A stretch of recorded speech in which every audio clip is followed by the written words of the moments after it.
So we'll go ahead and get started. For anyone who's been to an OWASP meetup since I took over 4 years ago, the slides I'm going to start with will look very familiar because they're the same slides. In case anyone, for those of you who are not familiar with me, including those of you who might be viewing this later, my name is John DeLeo. I am one of the chapter leaders for the OWASP New Zealand chapter. I'm here in Auckland, and I oversee the Auckland Meetup and OWASP New Zealand activities that happen in the Auckland area. I work together with Kirk Jackson in Wellington and a couple of leaders in Christchurch. Kim Carter is one of the founding leaders, and he's still involved. And of course, I don't have the Slack workspace open to check, but we have a couple of additional leaders in Christchurch helping out. And I'm blanking on names, which is always embarrassing. So to start out, I always just do a little bit about OWASP for those who aren't familiar with the project. So the Open Web Application Security Project. So it's an open project for fostering the security of web applications. So just remember where the emphasis is on what the project's about. It's a global community-supported project, and the focus is improving the security of software, and more specifically, web-based networked software. It's managed by the OWASP Foundation, which is a global nonprofit headquartered in the US. And you can find out lots about us on owasp.org. There are around 260 chapters active worldwide. There are well over 130 projects in some level of activity at any given time. There are nearly 200 approved projects. In normal times, there are 2 annual global AppSec conferences, occasionally 3, it's usually 2. And beginning last year, like so many other organizations, OWASP has shifted to doing lots of virtual events instead. In addition to the global events, there are a number of regional and local conferences, training events, meetups, chapter meetings. There are training days, hackathons. Some chapters will run capture the flag events. So lots of good local events. And of course, now in COVID times, so many chapters are running their events fully virtually that you can join chapter events from around the world as long as you're willing to be up. Since about half of the global chapters are in the US, of course, that means those are often very early morning hours for us. To see what's going on this year, I took a look at the website today and updated this slide. And you can see that the OWASP global virtual events, there are some virtual conferences planned. You can see they actually have 3. So one of the nice things is that they've actually kind of spaced the time zones. So the June conference, the session times will be at GMT. So we'll be half a day out from them. And the APAC conference, which is based on Singapore time, is much closer to our time zone. And then San Francisco, of course, is US Pacific time. So they've got those going on. Jim Manico, who's one of the, he's both been a chapter leader, he's been on the global board, and he's currently lead for a couple of different OWASP projects, is running these one-day webinar trainings on the new OWASP Top 10, which was released at the end of 2021. There was one in January, and there's another one next month. Then you can see that they actually have one in October, which the scheduled time is noon to 4 p.m. on 2 days in a row. So it's an 8-hour training, but it's Australia West time. So it's actually afternoon here. I'm sorry, it's not noon. It's, I think it's 8 a.m. So 8 a.m. Australia Western time is 2 p.m. here. And then we've got the global AppSec training, one of which happened at 3 o'clock this morning. And then another one is scheduled in December. The class selection hasn't been listed yet. OWASP projects. Currently, there are 21 flagship projects, and then there are dozens of smaller scale projects across these 4 focus areas. Tools, where tools are things that you can use to test or assess applications. Code are libraries or add-ons that you can use within applications. And then documentation are standards, guides that you can use in building your practices. And then, of course, we have education and training, which includes known vulnerable web applications, including OWASP Juice Shop, which is a capture the flag style vulnerable application that can be used for training. We have class materials that you can use to run your own training. We've got things that put those together where there's training offered by an OWASP volunteer using one of the OWASP educational tools. Those are kind of nice. And among the flagship projects, a few that are worth pointing out, of course, there's the OWASP Top 10, which is usually the first thing people have heard about. OWASP Amass, which is an attack surface analysis tool. The Z-Attack Proxy, which is one of, if not the most popular dynamic security testing tools. The Application Security Verification Standard, which is the de facto standard for verifying web applications. The Software Assurance Maturity Model, which of course I'm actually quite fond of myself, which provides us a framework for assessing the maturity of our overall application security practices. How are we managing our legacy software? How are we managing defects? How are we maintaining compliance with those external requirements that we have? Dependency check and dependency track, which are software composition analysis tools. And probably the most widely used OWASP project, even though so very few people know about it, the Mod Security Core rule set. If you have stood up an Apache web server and you've turned on the Mod Security module, then you're using the OWASP Managed Core Rule Set, CRS.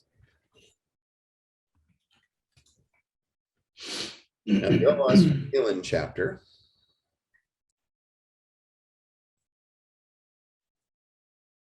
that's interesting. The OWASP New Zealand chapter has been around since 2007. Among other things, we do host the OWASP New Zealand Day Conference. We have meetups currently active in Auckland, Wellington, and Christchurch. We're hoping to see meetups pick up in a couple of other places, probably once the lockdowns and attendance restrictions get relaxed more fully and we're sort of in the clear, we'll start working to get a couple of other meetups going. Likely candidates mentioned have been Hamilton and Dunedin. We have a mailing list which you can join.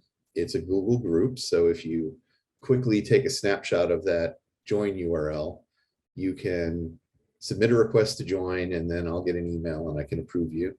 We send out usually, I'd say I probably send about a dozen emails a year, basically just reminders about events, when registration is open and that sort of thing. For day-to-day conversations, you can join the InfoSec New Zealand, InfoSec NZ Slack. The New Zealand chapter has chosen not to maintain our own Slack workspace, but we do all participate in the InfoSec NZ Slack. So all of the chapter leaders are there. In fact, Kim, one of the founding chapter leaders, is also a moderator on the InfoSec NZ Slack. For OWASP Slack, I would recommend that you just go to OWASP.org and join the global OWASP Slack workspace, where you'll find channels for all the projects, channels for the chapters, and really great topical discussions around things like threat modeling and how to use Zap and so on.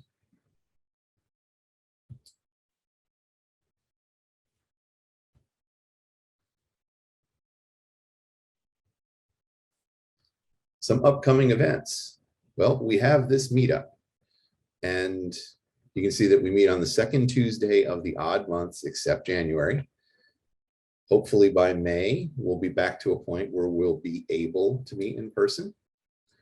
The 12th of July meetup will mostly be a rehash of, wasn't the conference last week great? More on that on the next slide. We're hoping to hold training days again. So in 2018 and 2019, oh, and 2020, I managed to squeeze one in. We've held 1 or 2 classes on a Saturday somewhere in Auckland. The hope is that this time around in September or October, we'll hold 1 or 2 training classes in Auckland, and then on a different Saturday, hold 1 or 2 in Wellington. And if I can get the travel approved, maybe go to Christchurch and do the same thing. And one comment I'll make about that is it's very interesting when we do surveys about training that we hold, we get about half of the respondents who say, I wouldn't be able to attend if this were not on a weekday.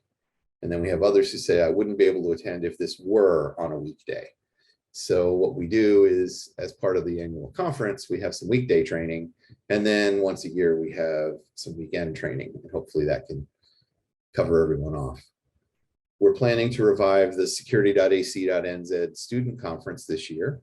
So I've got some dates booked in Auckland, and I'll be working with Kirk to try and get a date in Wellington to happen. And it's a free conference, just held in a lecture hall at a university. It's focused on students. So it's about getting into application security or focusing on application security in your CS program for students so that as they come out as graduates, they've got that grounding. Now, about the conference. So it was supposed to be 3 weeks ago, but of course, like so many other conferences, it was postponed. It is now the first full week in July, the 5th to the 8th. So the main conference is on Thursday and Friday. It's 2 days, 2 tracks. And it is still free for students and unwaged, but we've added a small registration fee for regular attendees. And we have 8 classes going on the Tuesday and Wednesday, 5th and 6th July. We have 3 classes that are being offered online and 5 classes that are offered face-to-face at the university on Tuesday and Wednesday. All the registration is open now through Humanitix. It's events.humanitix.com/OWASP-NZ 2022, no dash. And then for training, it's OWASP-NZ 2022-training, because I'm so inventive with URLs. We're still accepting some applications for diversity fund support for students or unwaged persons, folks from underrepresented groups who would need assistance being able to travel to Auckland to attend. And you can find that all of that information on the website, which I should have on here, but don't. It's appsec.org.nz/conference.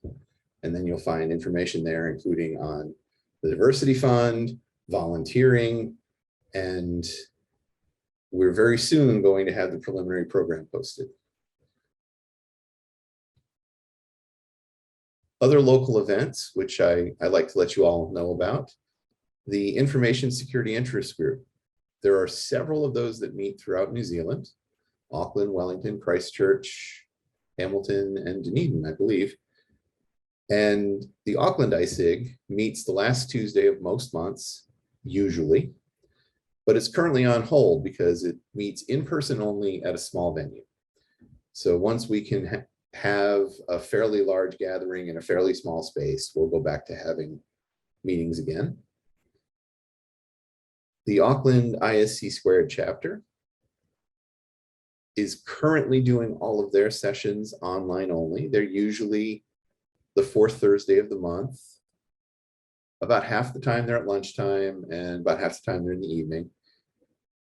And right now they're currently online only. So if you get onto the ISC squared mailing list, find out about the events, and then you can just go through Eventbrite to get a ticket and join the online event.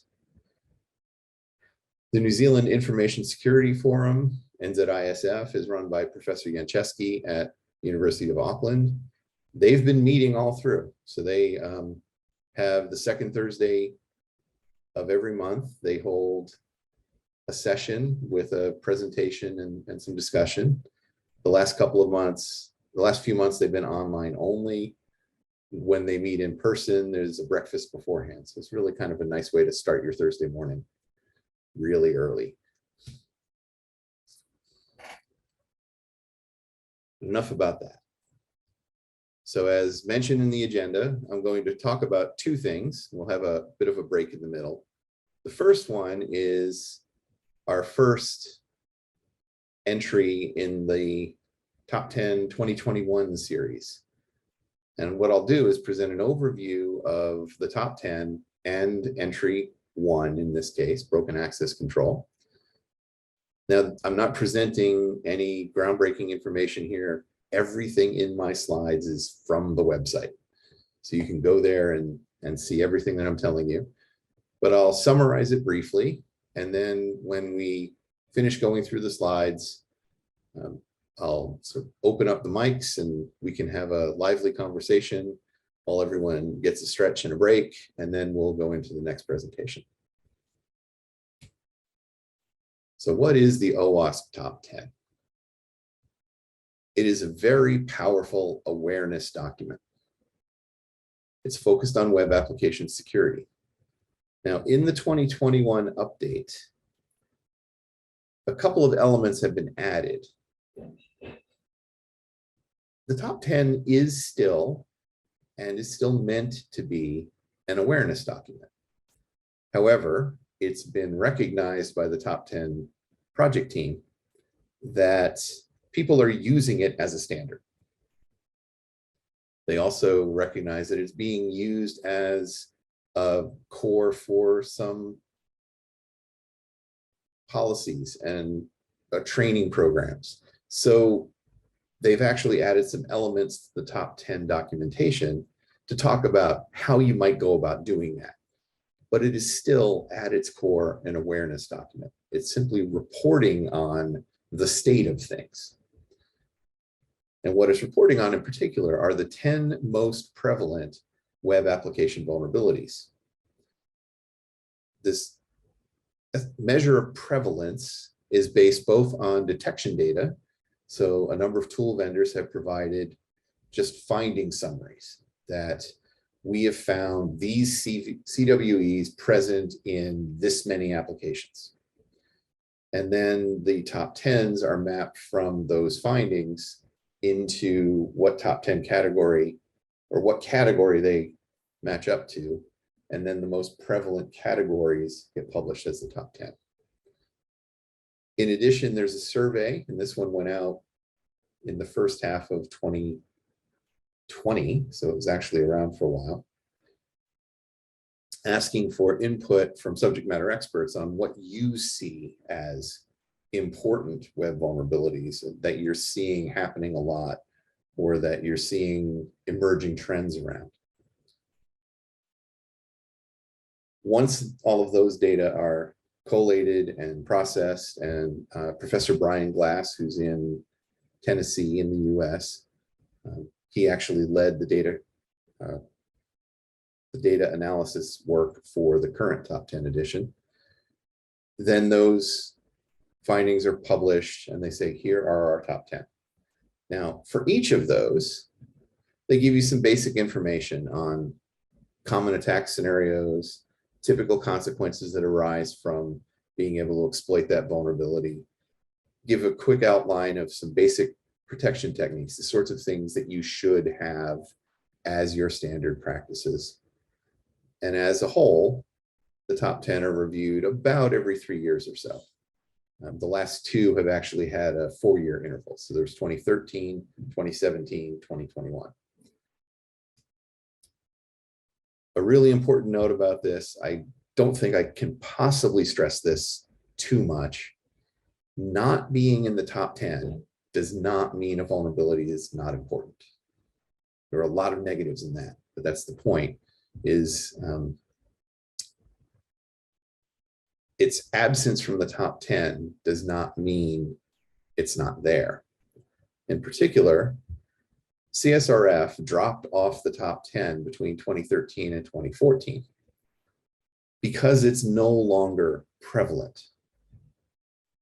CSRF attacks happen all the time.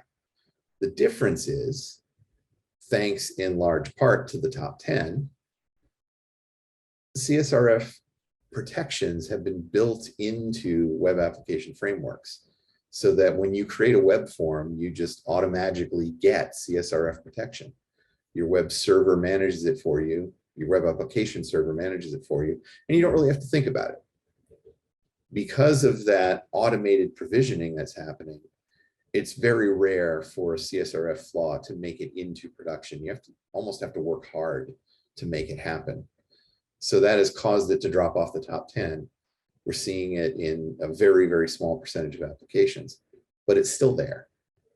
You can't say, oh, well, we don't have to worry about CSRF anymore because nobody's doing that. It's just,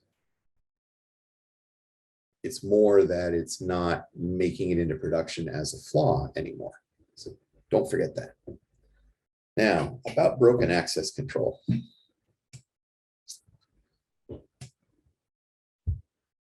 Let's give you a wall of words. From the broken access control page on OWASP.org, there's a great definition here that talks about, well, what's access control supposed to be about?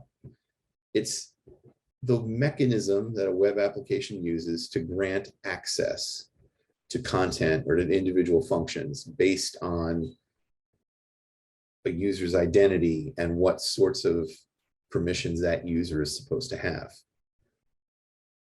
These checks are made after somebody's already authenticated. This is not authentication, it's authorization post-authentication. And it governs what you're allowed to do. It sounds pretty simple, but it can be incredibly complex and it can be incredibly easy to do wrong. When you have controls, access controls that don't work well, then this is out of the top 10 write-up. The failure can lead to unauthorized information disclosure, unauthorized tampering with data, or possibly its complete destruction, or performing some function that's outside the limits of the user. So if you're dealing with a financial application that has different levels of delegated financial authority, and because the control check isn't working properly, somebody is allowed to initiate a transaction beyond their authorization. So that is all something that we want to make sure those controls are working correctly. So how might we be vulnerable? Lots of different ways. We might have failed to apply least privilege. We might not be doing deny by default. So in a case where we forget to apply a control, the default behavior is allow. That's not so good. We might have a situation where it's possible to bypass control checks by manipulating something that's under the user's control, URL parameters or query arguments. We might be able to muck around with the API endpoint and modify a request in order to bypass controls. This is a very common thing in the old days, a few years ago, where an application might manage admin access by setting a hidden field, admin equals true. Oh, well, that's perfectly secure. Nobody will ever spot that. So then if you figure out that that's there, you go in, you change the parameter, and now you're an admin. I wish it weren't the case that the applications existed still with that, but some do. You might allow the ability to take advantage of insecure direct object references. So if it's possible to figure out how to refer to someone else's account and you're not performing appropriate access checks, then you can simply substitute someone else's account number for yours and view their details. When dealing with API endpoints, you might have forgotten to implement controls for the different verbs. So while you might have gets properly locked down, maybe you forgot to set controls on puts. So if they simply change the request to a put, they can bypass your controls. Elevation of privilege can be a consequence of insufficient access control. If you can replay tokens or replay a cookie, then you might be able to manipulate things to elevate privileges. There's good old cores, which you might have misconfigured that would allow access from untrusted origins. And then, of course, a very common one is where we forget that somebody might figure out what our URL pattern is, and then be able to figure out what the tree of admin pages might be named and just force browse to them. Very often we just assume that because we're not publishing those URLs, nobody's going to know them. And we're very quickly disabused of that notion when we watch the web traffic. A couple of simple attack scenarios. We have unverified data in a SQL. Unverified data is passed from the client and it's used directly in a SQL call. So in this case, if I have an account parameter that's being passed in a request, I take the value, I don't do any checks on it, and I just execute a query where I've set that in as the account number to pull records for, and then I turn around and return the records to the user. Well, if they just modify the account parameter to someone else's account, away they go. Second common one is, as I was mentioning, about just figuring out what your URL naming pattern is, and then just force browsing to various URLs. So admin rights are supposed to be required to get to any page that's admin _ something. Well, if a user is unauthenticated but can access any of these user-only URLs, well, that's a flaw. If they're a regular non-admin user and they can access any of the admin _ pages, well, that's also a flaw. And yes, I must confess, I have written applications that simply assumed nobody would know where that URL was. And I did not do this complete mediation of every request. They're an authenticated user. They were able to access the URL. They must be the right person. Let's let them do the thing. And in some cases, it could have been dangerous had it been abused. I lucked out and it never was, as far as I knew. Well, how do we protect things? A couple of key things. Access controls must never, let me re-emphasize that, must never be implemented only in the client side. If you have a single page application, so it's running in the client side browser, and you've got access controls implemented there, that's nice. But that cannot be the only place that it's happening. It's only effective when it's enforced in trusted server-side code or on a server-side API, where the attacker is not able to modify the control or modify any of the application's metadata. So some standard practices: deny by default unless the resource is completely public. Implement your mechanisms once and reuse them. Because if you can build it once and have extensive reuse of your code facility, then you can invest a lot in testing it extensively. Build it once, test the hell out of it, and then use it everywhere. Your access control should enforce on record ownership.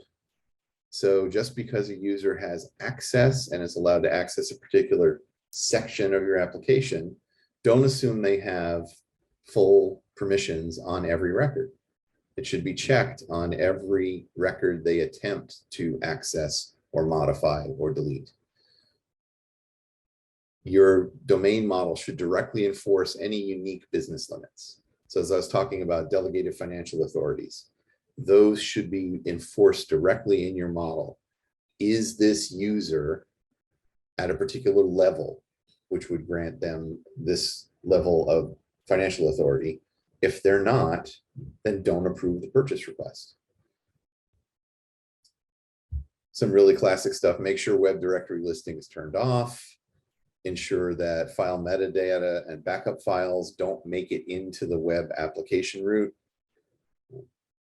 In particular, things like Vim backup files and the .git folder might not be adequately protected. And a backup copy of a data file is often just as good as the original. Make sure that you're logging access control failures. If somebody is banging on your application and generating lots of access failures, you need to have alerting in place so that admins are alerted that there is what looks like a deliberate attempt to gain unauthorized access ongoing. You want to rate limit your controller and API access so that automated tooling has minimal harm. So seeing a large number of requests coming from the same same source IP, say in a minute or over a 5-minute period, you then throttle them back or deny them access for a while. So that at the very least, you're minimizing the damage they can do. You should make sure that session IDs are invalidated. So stateful ID should be validated at logout. If you have stateless tokens like stateless JOTs, then they should be short-lived. They should be short-lived. And if they cannot be short-lived, then you should be following standards like the OWASP standards on revoking access. Now, a key thing about this is these are important. They are important enough that you need to devote testing time to them. So make sure that developers are building automated unit tests, mock-driven tests, some end-to-end functional tests they can do. QA staff should have a really rich set of test cases around positive and negative authorization scenarios. For dynamic testing, one of the things you can look at is the OWASP Z-Attack proxy. OWASP ZAP, the dynamic testing tool, has an access control testing add-on, which specifically allows you to tell it what the access responses should be for users on different functions, and then it can just do an automated suite of testing against the running application. Okay. Now that I've been talking for just 33 minutes, that's pretty good. I will be happy to open it up to questions or comments, and then we'll go ahead and take a short break before we get into the next presentation, at which time you're free to talk amongst yourselves. Now I have gone through and muted everyone, so if you would like to speak, remember to unmute. You're also welcome to turn on your camera if you would like.